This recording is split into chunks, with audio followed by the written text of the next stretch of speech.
Salut, c'est Yann. Aujourd'hui, on est à Patong, c'est à l'ouest, sur la côte ouest de Phuket en Thaïlande, et je voudrais vous parler d'une petite réflexion, une espèce d'analogie entre le fait de démarrer ou de faire grandir un business et d'élever un enfant. Allez, c'est parti.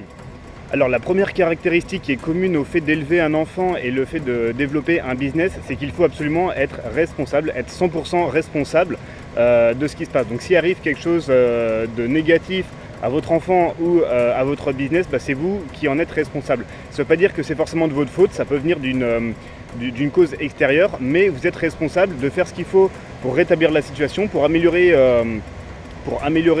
corriger ce qui ne va pas.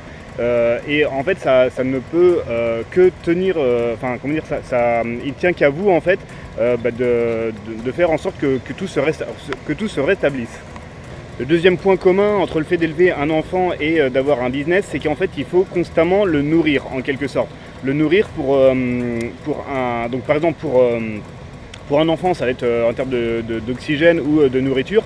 Pour un business, ça va être en termes d'acquisition, acquisition par exemple de prospects, de prospects, de leads. Ça peut être de visiteurs sur un site internet. Et en fait, c'est un petit peu entre guillemets cette matière première qui va rentrer en fait. Qui va en fait générer tout le reste, donc qui va générer les ventes, qui va fidéliser, qui va apporter comme ça des revenus sur un moyen ou long terme.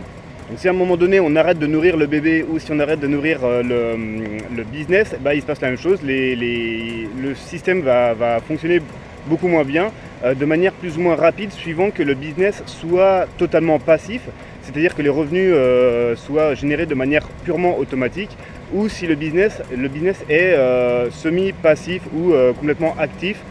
Complètement actif, ça voudrait dire qu'en fait vous êtes tout le temps en train de bosser dessus, comme c'est le cas quand vous avez une activité en freelance. Dès que vous avez des clients comme ça à gérer en permanence, où vous devez travailler comme ça en temps réel avec eux, de manière non automatisée, un business qui est actif comme ça, dès que vous arrêtez de le nourrir, forcément vos revenus chutent immédiatement et ils vont pas se rétablir tant que vous n'aurez pas relancé en fait cette machine.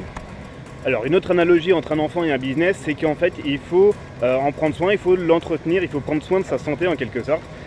Donc pour un business, ça va être pas mal en termes de technique, de technologie, notamment si vous gérez un site internet. Alors si vous êtes sur des plateformes comme YouTube, Facebook et que c'est vos principaux outils comme ça pour vendre, pour diffuser du contenu, la technique elle est évidemment très importante, mais c'est pas vous qui la gérez puisque tout ça c'est délégué en quelque sorte, c'est géré par les plateformes elles-mêmes ou par des prestataires. Mais si vous gérez vous-même votre site internet, votre blog ou d'autres types d'outils comme ça, des applications en ligne ou autres, c'est à vous vraiment d'en prendre soin. Alors au niveau technique, ça va être de débugger les petites erreurs qui sont déjà en place, ça va être d'améliorer les fonctionnalités pour être à jour, ça va être de tout le temps, si vous êtes sur un blog WordPress par exemple, d'être tout le temps à jour sur le CMS, sur les plugins, tous les add-ons comme ça. Donc l'idée c'est de tout le temps être un peu comme ça au taquet sur le fait que la base technique, qui serait un petit peu la colonne vertébrale en quelque sorte, le support de votre business, fonctionne bien et que vous en preniez soin. Alors un autre truc pour faire le parallèle entre un enfant et un business, c'est l'amour en quelque sorte que vous allez lui donner, l'amour ou le côté un petit peu passionnel. On peut avoir un petit peu deux types de cas. Par exemple, des personnes qui vont monter un business uniquement pour générer de l'argent, vraiment dans ce but-là, et ils vont pas forcément peaufiner, ils vont pas forcément chercher un peu la perfection, vraiment faire quelque chose de bien poussé sur des aspects de design ou des aspects un petit peu secondaires, où ils vont pas forcément exceller dans leur relation avec les gens, dans le support client, des choses comme ça. Et dans ce cas-là, en fait, on pourrait se dire qu'il n'y a pas vraiment d'amour en fait qui est répercuté en fait dans leur business.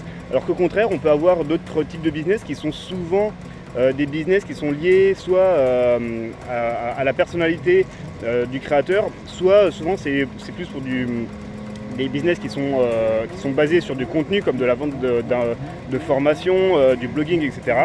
Et là, en fait, forcément, c'est beaucoup plus important de donner beaucoup d'amour et de passion dans ce qu'on fait, puisque ça va se ressentir dans les contenus qui seront diffusés gratuitement sur YouTube, sur Facebook, sur le blog ou autre. et ça va se ressentir aussi dans les formations, dans les produits, dans les services, encore une fois en termes de peaufinage et en termes de à quel point on prend soin de la satisfaction de ses clients. Et enfin, le dernier point commun avec le fait d'élever un enfant, c'est tout simplement de le faire grandir, de l'accompagner dans sa croissance. Alors pour un business, ça va être sur différents niveaux. Ça va être par exemple de développer, d'élargir votre offre commerciale pour créer des nouveaux produits, améliorer vos services par exemple. Ça peut être de réinjecter des gains dans de la publicité. Ça peut être aussi faire des partenariats pour pouvoir multiplier un petit peu les possibilités et les choses que vous pouvez offrir à votre audience ou à vos clients. Voilà, j'espère que cette petite vidéo vous aura plu. Je vous invite à me suivre sur Facebook et sur YouTube. On parle de business sur Internet, de vivre un petit peu d'où vous voulez grâce à votre activité en ligne. Donc on parle de voyage, de nomadisme, on parle de life hacking, de développement personnel. Et quant à moi, je vous retrouve très bientôt dans une autre vidéo. Ciao, ciao!